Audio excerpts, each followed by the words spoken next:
Do you know how many men I watch each day that have everything? They got the money, they got the family, they got everything going their way. Okay? But they're too big of a fucking pussy to just respect themselves and get in shape for once in their motherfucking life. And then they have the whole world backing them that being in shape ain't everything, because the whole world is a bunch of fat pussies. Okay? It is everything. Discipline is everything. It's not being in shape. You ain't disciplined, motherfucker. Welcome back to the Alpha Male Universe. Now, in the last episode, if you didn't tune in, the cornball Wes Watson has officially started making motivational videos, or whatever you want to call it, on the phone. He somehow hooped a phone and is making content in the Broward County Jail. Now, this upcoming episode is going to feature him basically crying about his ex, Angie, and a whole lot more. So, you know what? I'm sipping on this nice drink, enjoying my freedom, while Wes Watson's eating some nasty chow. So let's get in the flow state and get this show on the fucking road. Okay, you guys, some early morning motivation. This one's magic. This one's different. This one's calmer. This is just pure fucking energy, frequency, and vibration. Understanding this is everything. Ashley Cramblin. Ashley, why do you understand the transformation so well? Looking at her bitch brings a tear to my eye. Ashley is one of the best students I've ever had. If you saw her transformation, please go to her page, Ashley Cramblin. Please go to Ashley's page on Instagram and see how far she has come. You guys, people speak about energy, frequency, and vibration, but they don't understand.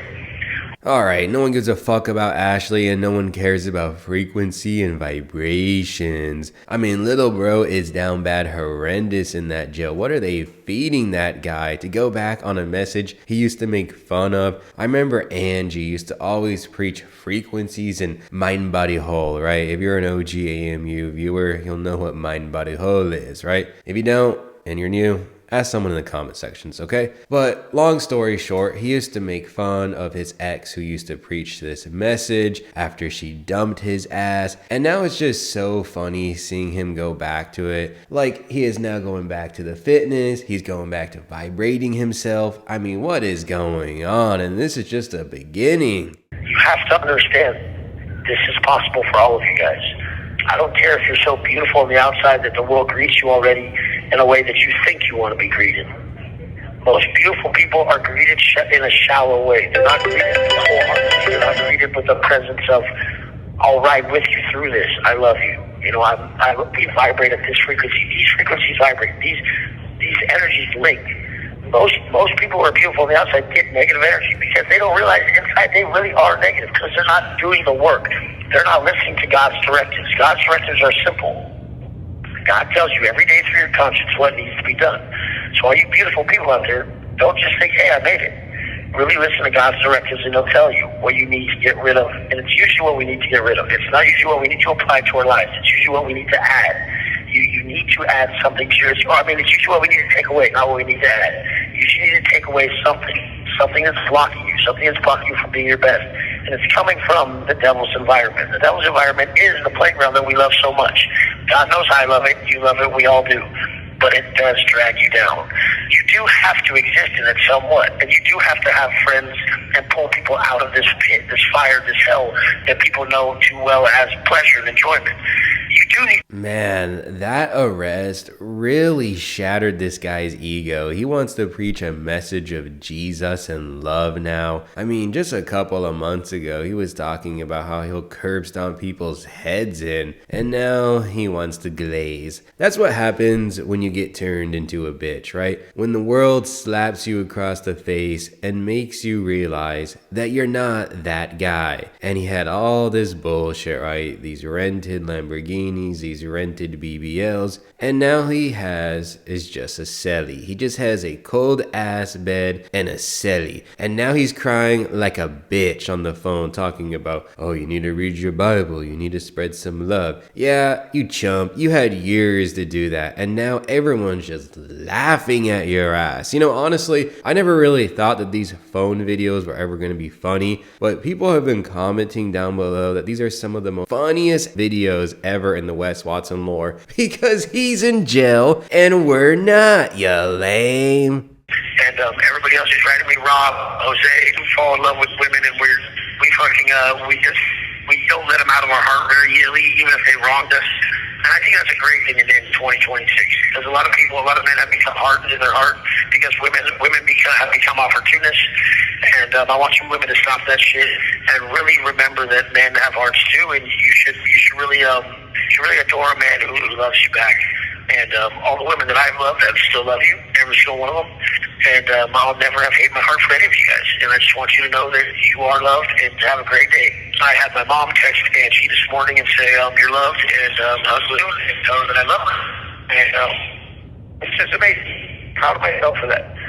But I do talk to her. I talk to a couple other girls, and it's nothing of me wanting anything from people other than for me to tell them how much I care for them and love them. This shit is literally insane. When you understand that Wes Watson stalked the living hell out of his ex Angie, and you understand how extensive it was, then you're gonna be like, what the hell? So maybe you forgot, okay? He went over to Vegas. He flew over to Vegas to find her. He has called her thousands of times. She has talked about how she is worried for her own safety. And now Wes Watson has his mommy texting her? Oh my God. And some people may think that he's talking about how much he loves Megan or whatever. I don't think he ever cared about Megan. She was just a means to an end. What was it? To make Angie jealous, right? But then he wants to say, I have love for all of these women I've been with. He's just trying to make himself look better. I mean, let's just be real. He beat someone up, he held them against their will, and now he's got to pay the price. And he's not even in prison yet. That's the funny ass thing. He hasn't even been sentenced yet. He's in jail. Oh my God. Okay, so you know what? Let's transition from that corny ass weird message where he was kind of like sniffling too. Like, I'm not trying to like add more like things onto it, but it really did sound like he was sniffling. Let's transition over to where he starts giving these speeches in Jose's apartment. Yeah, check it out. Guys,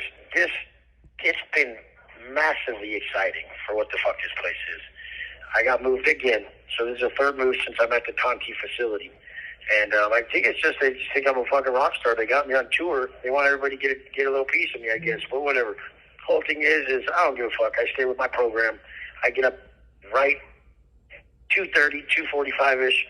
It's been earlier than 2:30, 2:45 because I've just been getting up early. I just go to bed early and I get up early. But I hit the abs before breakfast. I do like my crunches where I actually flex my abs and lift myself up. Then I go into my sit-ups. Then I go into leg raises. Then I go into bicycles. Then I go into planks now. Alright, no one gives a shit about his stupid ab routine, okay? Let's move on from that. Let's highlight how the background has changed from like vibrant, I guess you could say luxury Brickell Miami mansion, and now we're in some like dingy armpit of Crowned Jose. I feel like it's really symbolic of how much this shit show has really changed, man. He is now like waking up even earlier than 2 in the morning. I mean, shit, how much earlier can you wake up at that point? Imagine being his celly and having to hear him grunt in the night, just grunting, doing lame ass ab crunches are not even gonna do anything for him. This is so degrading, bro, to have him talk over the phone. And the funny thing is that his videos on his YouTube channel that at one point said you're a square and a lame if you watch YouTube videos, he only gets a couple of thousand views. I'm not here to like view shame anyone, right? But it's just funny to see that this video is probably going to get 10 times the amount. Like the only people that are tuning in now are to laugh at his ass. Also, everybody send me your favorite quotes on my tablet. I want you guys to share your favorite quotes with me, and I'm going to share back with you guys the people who sent me the best quotes. The twin Asian girls, they sent me some messages. They've been awesome. They have a lot of love in their heart for me and for me for them. There's been Lisa Wilson. She also has been sending me some love. There's been a lot of people. But it's just so cool. I mean, like I said before, I'm going to do stuff with Vlad and Jack. And I don't really call everyone every day. I'm sure if I called everyone every day, we could set up something quicker. But I did a big coaching call yesterday with one of my best clients, and his name is Sober Tradesman, Richard Beekler. And we went through a massive coaching call that was just strategizing what he's going to do with his future YouTube channel, the books he's going to read to get his mind situated to really... Wow, I really feel like this one clip highlights that no matter how much awareness can be raised about these alfalfa males grifting, how many charges they get on their criminal record, there's always going to be a sucker who's willing to have his money separated from himself. Because who the hell is taking advice from Wes Watson, who is currently rotting in jail? I mean, I can barely even understand who it was that he was talking about that was reaching out to Wes Watson about his YouTube channel. I mean, imagine the YouTube guru is Wes Watson, who's in the Broward County Jail. I mean, that guy is so cooked. And then he's talking about, oh, send me your favorite quotes. I can only imagine what the hell people are going to send him. It would be hilarious if people sent him his own quotes highlighting his hypocrisy and other contradictions. That would actually be genuinely funny. But let's tune in how he glazes himself. I imagine that a famous person looking out their cell knows everybody knows who they are. That's how I've always thought. Even when I go back to walking from my grandma's house to the gym, and I'm walking to the gym from my grandma's house back in the day, I was standing by people at a stoplight, and these people, I hadn't made any money back then. I was still broke living at my grandma's. I hadn't wrote a book. I hadn't had 1 million followers on social media. I hadn't even had a YouTube channel back then. I had just got out of prison. I was thinking, do these people know who the fuck I am? That's the fucking mindset. Do they know who the fuck I am? Because you're going to do big shit in this life. You're going to do big shit today. You're going to do big shit. Everything you do is going to be big. You're going to put your heart and soul into it. I love you guys. You know what time it is. Let's go. All right, let's go back to the cell, Wes Watson. He is now proud of himself for being a full-blown lolcow. Ironically, he doesn't even have his own Instagram, so those 1 million followers, poof, they're all gone. He has basically no money, so he's cooked in that respect. And that YouTube channel is basically just a content farm for people to laugh at and make fun of. So you know what? Amazing accomplishments, an amazing legacy. And if you enjoyed this video, then please be sure to smash that like button so the AMU spreads. If you're new to this, hit that subscribe button. And we have a community Discord you should swing on by for 24/7 AMU news. Until the next episode, guys. Later.